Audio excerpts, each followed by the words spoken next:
Sean, you can't convince me that Arizona State doesn't deserve to have the bye, the fourth final bye in the college football playoff over Boise State. Boise State won their game against UNLV, but let's lock in first on how the Big 12 championship game went. Arizona State, actually, you can't even say how it went. It ended pretty freaking quickly at the start of the second half. 45-19. Cam Skattebo, who is the workhorse, said, "This is light work." 16 carries for 170 yards and 2 touchdowns. That doesn't even do the due diligence of describing his dominance because he had 140 yards rushing at halftime, and they stopped giving him the ball midway through the third quarter. One of the best running backs in the country. He is a ball of fury. But what we were displayed and were shown in this game, Sean, was that this Arizona State defense, it's full of ferocity, it's full of energy. They didn't allow this Iowa State offense to get anything going as they only mustered 214 yards passing, 127 yards rushing. I don't know how you can look at what Arizona State just did and how they finished this season. And albeit they've got one more loss than Boise State does, but they've got more Power 4 wins. Boise State has one game that they've ridden off of, and they beat UNLV the way that they did by not scoring in the second half. I stand by this. Give the dang P4 team the bye. Yeah, Arizona State looked like they definitely earned it. If this was a closer matchup against a good, not great Iowa State team, maybe there's a little more room for debate. There's the Ginty factor. There's the possible Heisman factor. There's a lot of it. You could say Iowa State has been good this year. Fine. No one should take umbrage with that. No one should be calling their local radio stations if someone's saying Iowa State had a good year. But they were not a playoff team. We kind of knew going into this week that the Big 12 was shaping up to have it handed to Arizona State. I think they have one of the best, if not the best coach in the conference in Kenny Dillingham, who really made the most out of this year when, all right, we got a fine quarterback. We have a really good running back, and now we're just going to have to play some actual football, which is what Arizona State did very well down the stretch. Nothing incredibly flashy. Good touchdowns, incredible touchdowns by Guillory today.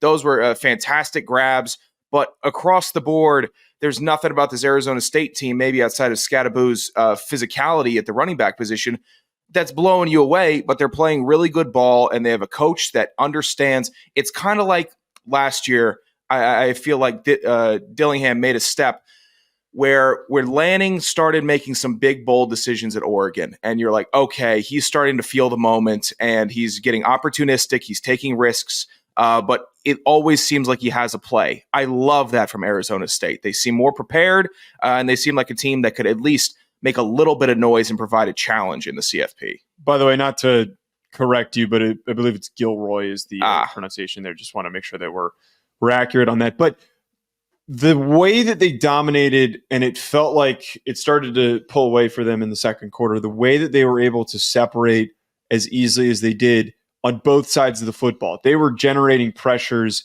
so quickly throughout this game. They were getting after Rocco Becht. They were generating a lot of tackles for loss. This says they didn't have any sacks, but that doesn't feel right. 4 tackles for loss in this game, but they were meeting a lot of Iowa State's running backs at the line of scrimmage. A lot of Iowa State's rushing production, comes a little bit later on in the game as this game started to separate.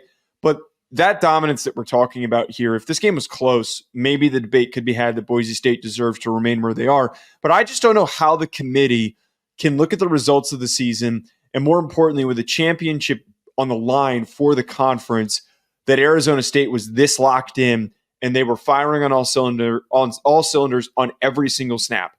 They were going full freaking speed and they were dominating on both sides of the football. I'm not trying to downplay the performance by Boise State this season and the way that they looked against UNLV last night. They had a pretty strong game, and they were able to have the typical Ashton Denty highlights that we're used to seeing, where he looks fantastic, and the defense was able to get pressures. UNLV did not seem like they wanted to be there because of the weather and how freaking cold it was. But for this different level of ass kicking between the two performances, and what I mentioned a second ago, Boise State doesn't have a Power 4 win. They don't have that Power 4 upset. This isn't like that Cincinnati team a few years ago that had a win over Indiana and a win over Notre Dame that justified them being placed in the playoff. Instead, we're riding off of a game from week 2 in which they played close against Oregon, a team that Oregon team that the week prior played really freaking close and could have possibly lost to Idaho, an FCS program, albeit a playoff one. We need to understand that at the beginning of the year, Boise State caught Oregon when they were still figuring things out. And I think if they faced off with one another again, it would go completely differently. I'm just going to finish this off by saying and restating what I've said like 5 times over again and said differently each time. Give Arizona State the damn bye. They need the bye. They definitely do. And as a G5 apologist, as somebody who loves having a G5 representative in the CFP, especially if we're expanding it to 12 teams, it just makes sense to me. I like it. I will stand by it. But that doesn't just... I think the G5 and the CFP is smart enough to understand that's not how the game is played when we're putting together a 12-team playoff with all of these conferences and we're trying to get you incorporated. It's going to rub a lot of people the wrong way if a G5 team has a bye and a G5 team with the bye doesn't necessarily have a first-round quarterback to go with it. They don't have some crazy P4 wins on their resume to really validate it. So if we want to keep the harmony, right now, Boise can't be a team with a bye. They have to just be seeded 10 to 12. I don't care at that point. If they're in, that's cool. But you don't keep having the G5 team in the playoff if you just kick this expanded thing out and saying with a big undeserved bye game where all these other teams with the talents and the different level of competition don't have that and can't have that. And that puts the whole structure into question. Whereas in general, I do like the structure of the expanded playoff, but they just can't have it this year. It is not the right team to forego a P4 champion to have a top 4 seed.